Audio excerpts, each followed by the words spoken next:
Okay, people, so we're gonna talk about this Cinderella toilet and urinal.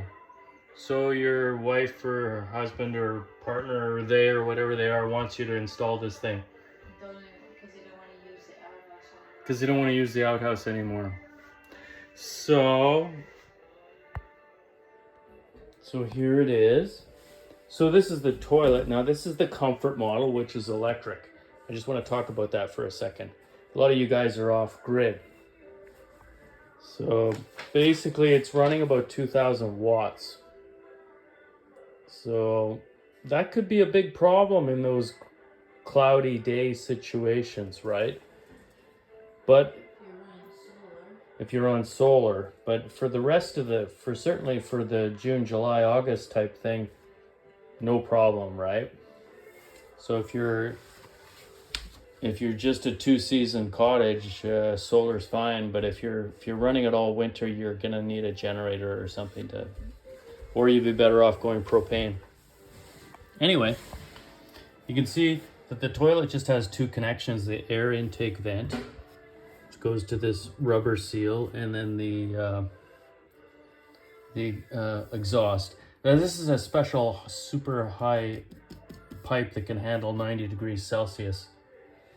Tomorrow I'll take a picture of what it looks like on the outside, but it's very easy to install the exhaust pipe. It goes all the way above the roof by at least 2 feet.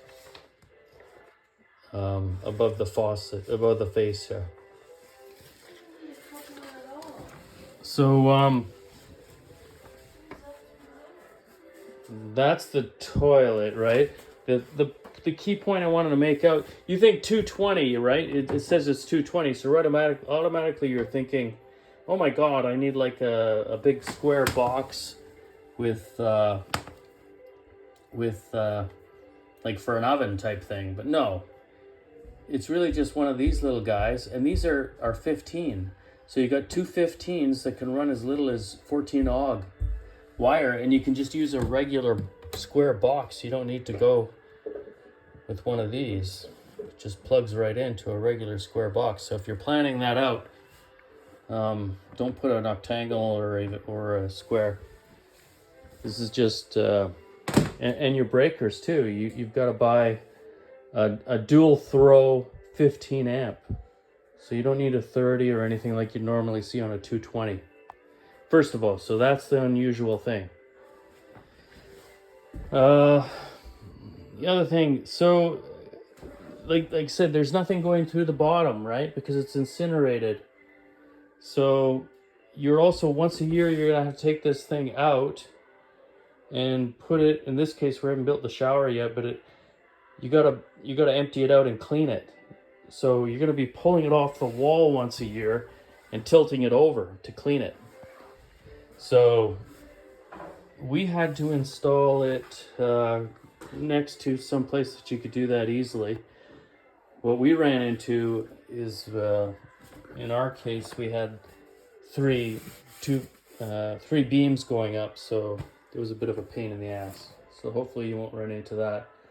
If you're planning your bathroom if you own the toilet before you plan the bathroom, you can make sure that you center it properly, right? So that you don't run into any beams like we did. We managed with that. So the other thing to talk about is the urinal. So here's the urinal over here, and we've got the lid off. And the reason we took the lid off is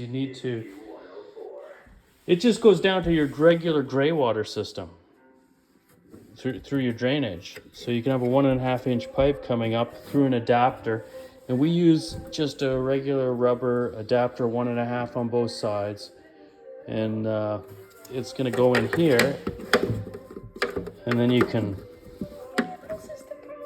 can reach for it. That should go in there. Because I was like not visualizing that. So this will just go onto here, which is, oh, you want to hold that up for me? Yeah, so it goes onto there, and then a 1.5 inch ABS. And then you can just go regular 1.5 inch ABS through the floor, through everything else. Some people are going to be going out the back or something.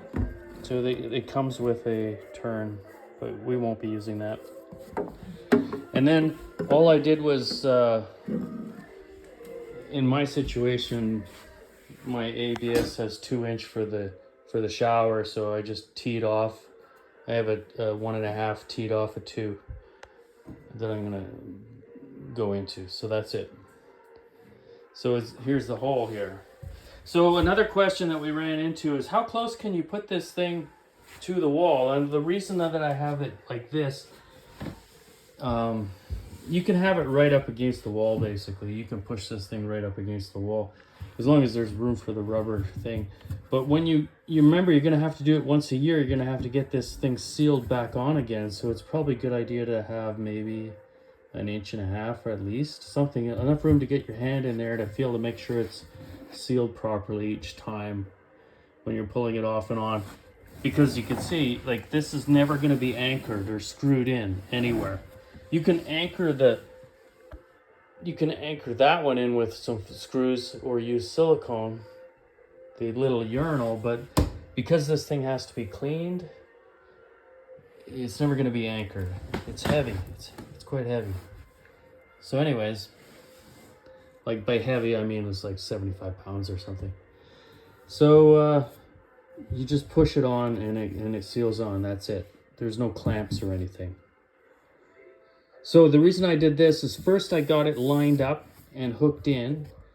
Then I put the foam in, let it cure, and then I pulled the machine off again. Now I'm gonna cut this off again.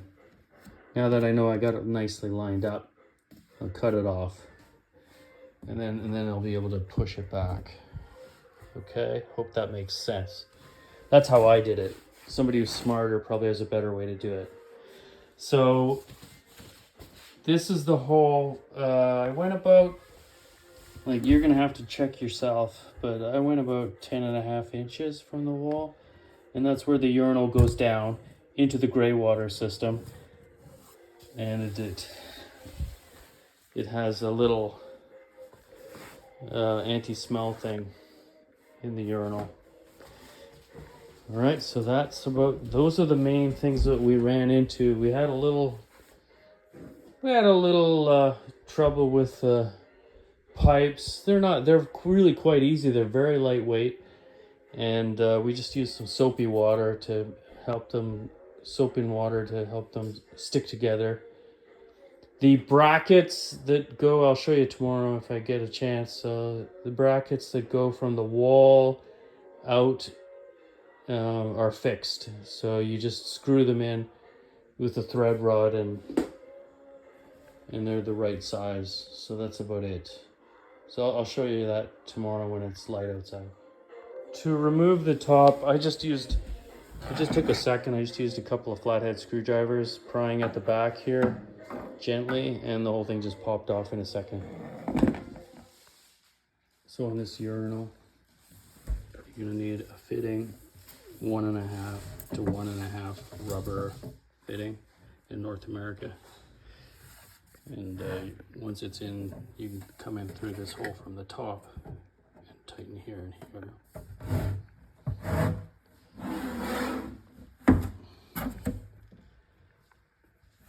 So when we set it down onto the floor through this 2-inch or 1 3/4 inch hole, it will have to stick up by 3.5 to 4 inches, so the rubber will slip onto there with a little soap. Okay, so this is how the chimney looks in our situation. Those threaded rods sticking out from the wall are fixed. There's 3 of them. And if you notice on the top, it's not secured above the roof at all. It's very lightweight plastic things. And we didn't bother doing any special cowling or anything. So there's the air intake at the bottom. And of course you can't plug it at all with any screen or anything. So hopefully it'll be fine for mosquitoes. So let's show you that. Dog spider. So we're just going, this is a 1.5 coming off a 2-inch pipe. It's going up to the shower. It's gonna head on over and then go up the hole.